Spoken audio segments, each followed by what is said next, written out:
mulai ragu, iya ya bener juga ya, berarti bukan Tuhan ya sebenarnya ya, ini nih harusnya lanjutannya nih, mmm, iya kan Tuhannya memang satu, karena waktu itu nyebutnya Allah ya, ya Allah ini Tuhannya, mulai dari situ ragu, akhirnya ya oke di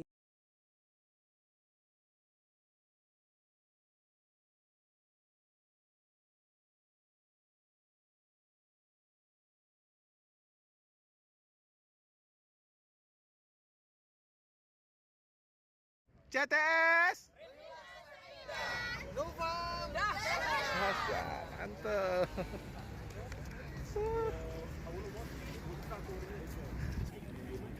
Masya Allah, Masya Masya Allah. Allah. Hari ini kita ada di Masjid Ar-Rayyan ya Mbak ya. Mbak Wina ini aslinya orang mana? Perkenalan dulu deh. Aslinya Bekasi, aslinya Bekasi.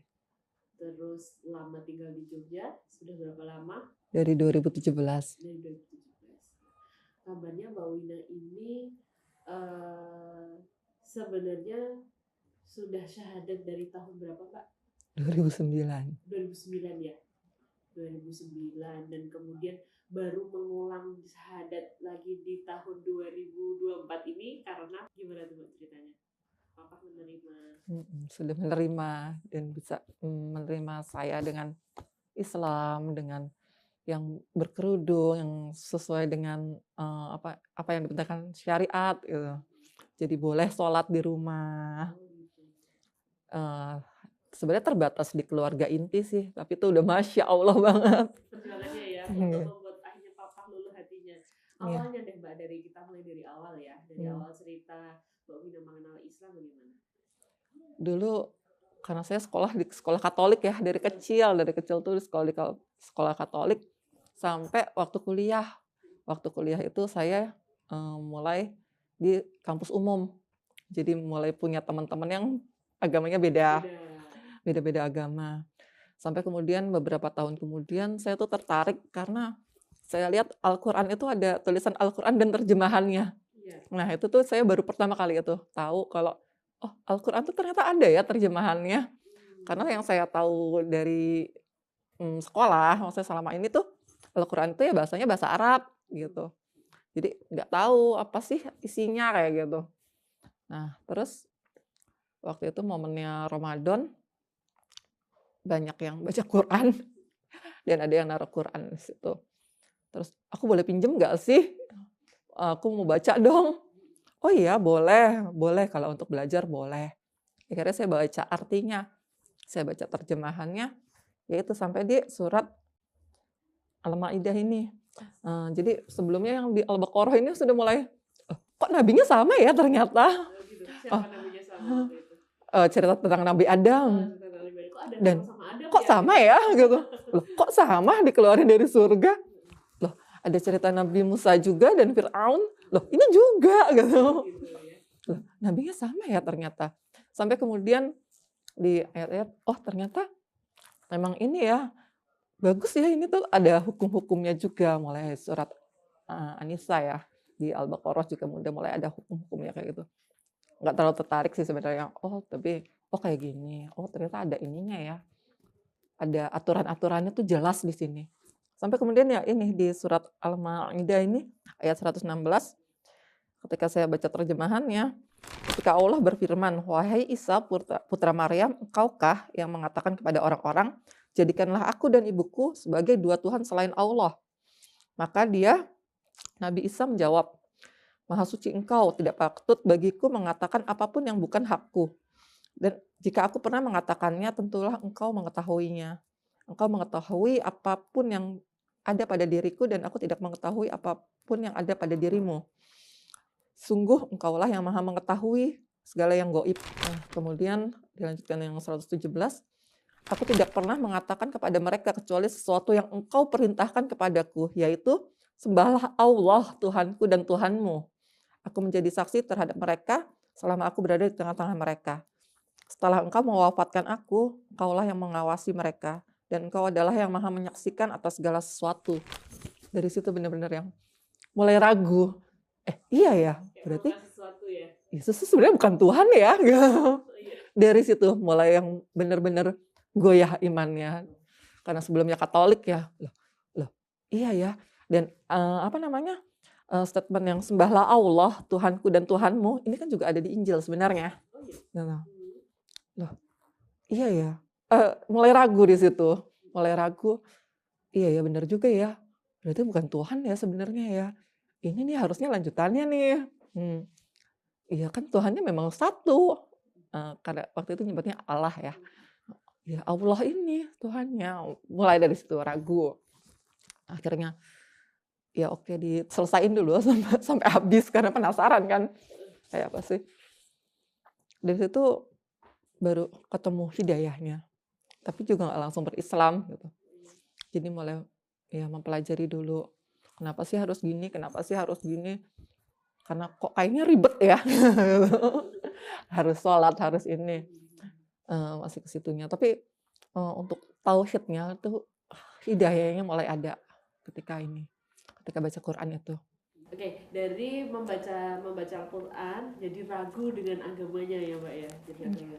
Terus sebelum itu apakah ada hidayah lain seperti itu? Dari situ Atau aja. hanya dari situ aja? Iya dari situ yang benar-benar, wah oh ternyata ini ya kayak gitu. Baru dari situ mulai tertarik sama Islam sih.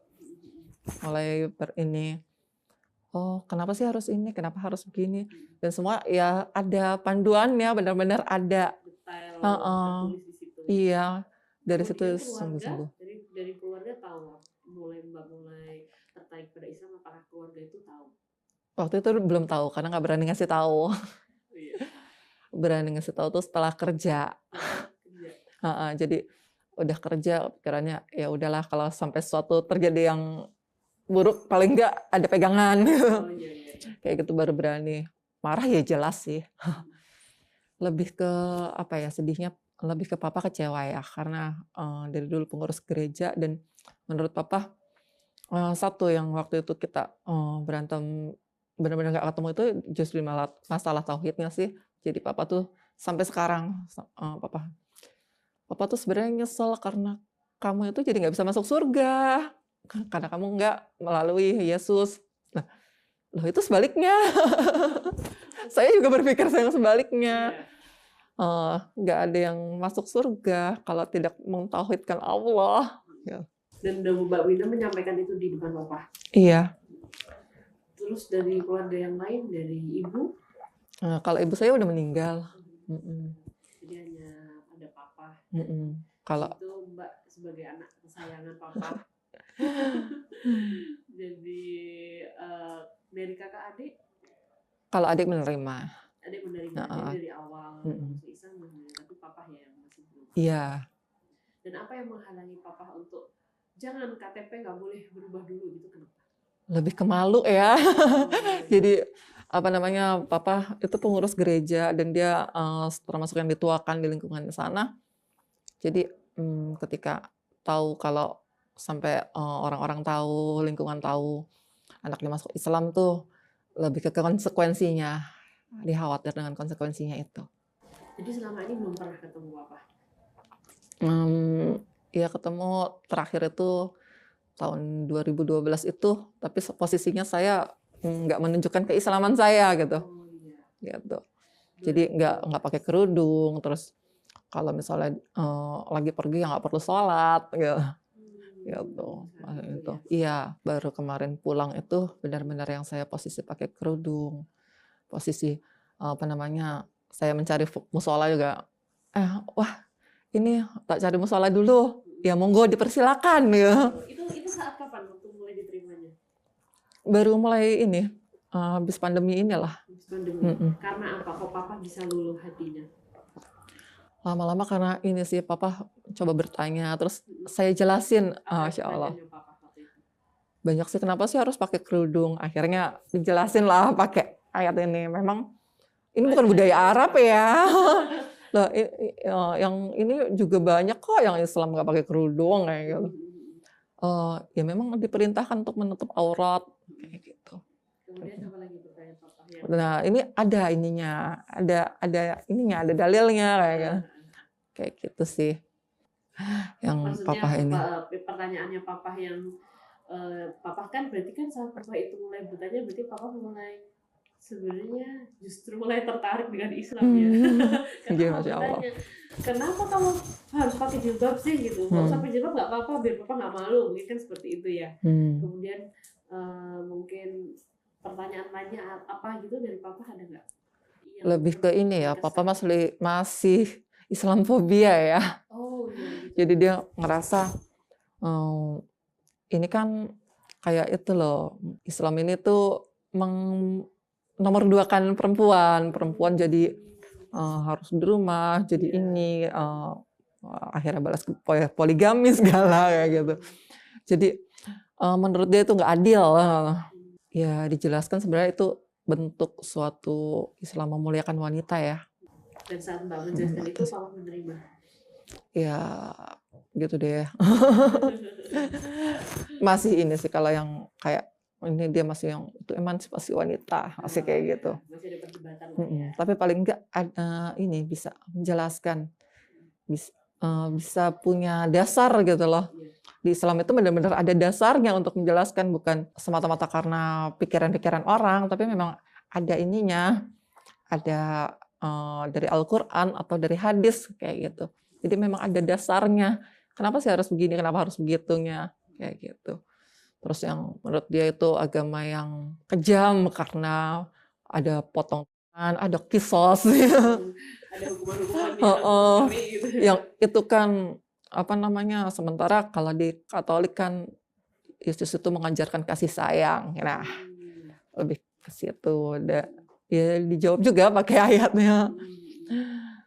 Kenapa sih yang ada kayak gitu? Saya sampai beliin papa itu buku ini, Dr. Zakir Naik.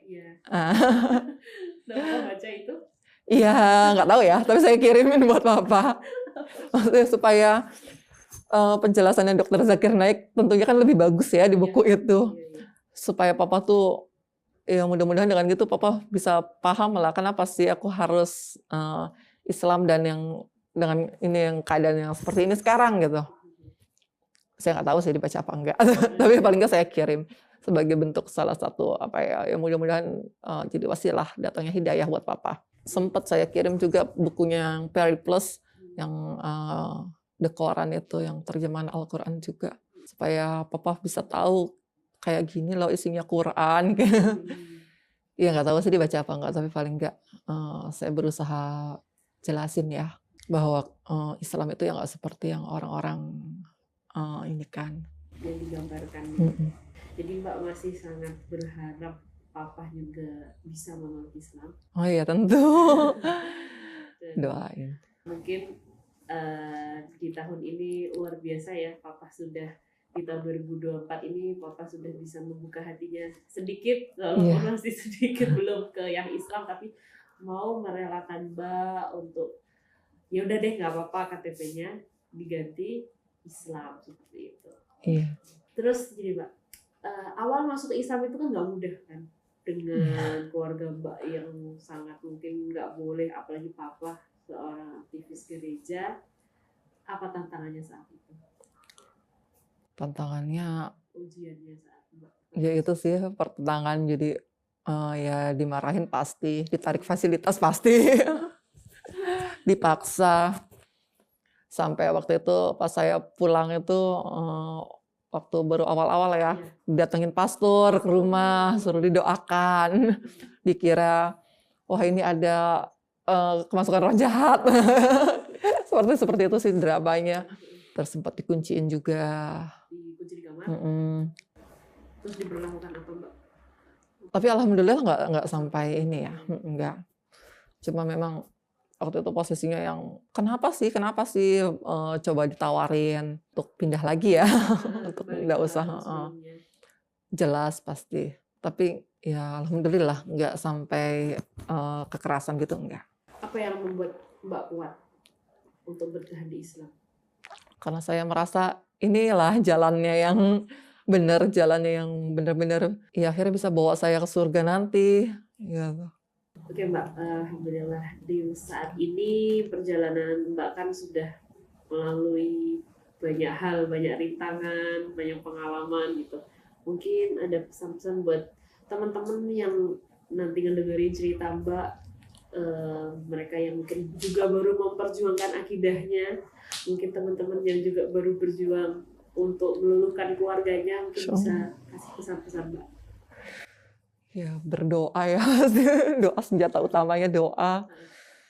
Terus benar-benar menunjukkan akhlak yang baik. Nggak perlu terlalu keras juga untuk keluarga yang menentang. Terus ya itu sih doa, doa, akhlak, dan ya minta pertolongan sama Allah. Benar-benar saya juga masih mohon untuk didoakan, semoga dimudahkan untuk seterusnya. Sampai akhirnya papa mungkin benar-benar bisa menerima tanpa tanpa syarat, dan papa mungkin akhirnya bisa mendapatkan hidayah mungkin Amin, ya, amin. ya, dengan Mbak, dengan ikhtiar, kesolehan, ibadah dan lain sebagainya. Pernah nggak Mbak dapat perlakuan yang berbeda saat Mbak masuk Islam? Dari teman, dari lingkungan, atau kamu mau alaf atau seperti apa, itu pernah nggak ada perlakuan yang mungkin berbeda gitu? Kalau dari yang teman-teman muslim enggak, alhamdulillah belum ada. Paling dari teman-teman yang justru seagama ya, kalau tahu loh kok ternyata dulu Katolik, jadi agak yang kok terus jadi masuk Islam kayak gitu. Ada tatapan yang kenapa kayak gitu. Ya saya jelasin, tapi tetap ada rasa yang meskipun kita berteman tapi ada rasa yang wah kok akhirnya jadi Islam kayak gitu. Dan itu benar-benar beda rasanya sama yang mungkin pindahnya ke agama lain gitu. Misalnya ada teman-teman yang Buddha, dari Buddha pindah ke Katolik, itu rasanya ya biasa-biasa aja gitu. Kayak nggak apa-apa gitu. Tapi gitu, Islam, lebih ke Islamofobianya ya, qadarullah ya. Banyak, menurutku sih banyak yang masih miskonsepsi ini terhadap ajaran-ajaran Islam. Padahal Masya Allah kalau mereka bisa tahu, mereka bisa benar-benar melihat Islam secara keseluruhan, itu Masya Allah loh, Islam ini benar-benar yang indah banget rasanya. Dan rasanya kemarin ketika saya pulang terakhir ya, saya tuh benar-benar yang nangis di situ. Ya Allah, alhamdulillah ya, aku tuh bisa diambil dari lingkungan yang sama sekali nggak mengenal Islam. Tiba-tiba aku bisa didatengin hidayah, taufik dan daya Allah itu bisa muncul di situ. Padahal aku tuh benar-benar di lingkungan yang jauh sekali dari Islam. Gitu. Nah, sekarang mungkin yang terakhir Mbak, jika di hadapannya Mbak ada papa dan Mbak boleh ngomong apa aja, silakan Mbak ngomong. Wah, kalau di depan papa ngomong apa? Tapi ya tetap sih ya Allah, mudah-mudahan papa dikasih hidayah ya, dibukakan, dilembutkan hatinya, diberikan taufik dan hidayahnya untuk bisa menerima Islam, untuk benar-benar nanti bisa meninggal dalam keadaan muslim. Di masa tuanya ini mudah-mudahan papa di masa tuanya ini bisa benar-benar dilembutkan hatinya dan nantinya bisa meninggal dalam keadaan muslim. Itu sih benar-benar yang masih didoakan sampai sekarang, Mas. Semoga Allah hijabahi doa Mbak. Amin, amin. Untuk papa, semoga disegerakan. Amin. Terima kasih Mbak Wina. Alhamdulillah Mbak Wina, mungkin obrolan ini singkat tapi mungkin menginspirasi banyak orang, menginspirasi teman-teman yang lain. Insya Allah nanti semoga dari sini menjadi wasilah, menjadikan sebab hidayah dari teman-teman yang lain. Insya Allah. Jadi tetap semangat, tetap menjadi putri papa yang baik dan selalu mendoakan beliau. Amin, amin, amin. Dan beliau bisa mendapatkan hidayah. Amin, amin. Mungkin itu. Terima kasih Mbak Wina. Assalamualaikum warahmatullahi wabarakatuh. Waalaikumsalam warahmatullahi wabarakatuh.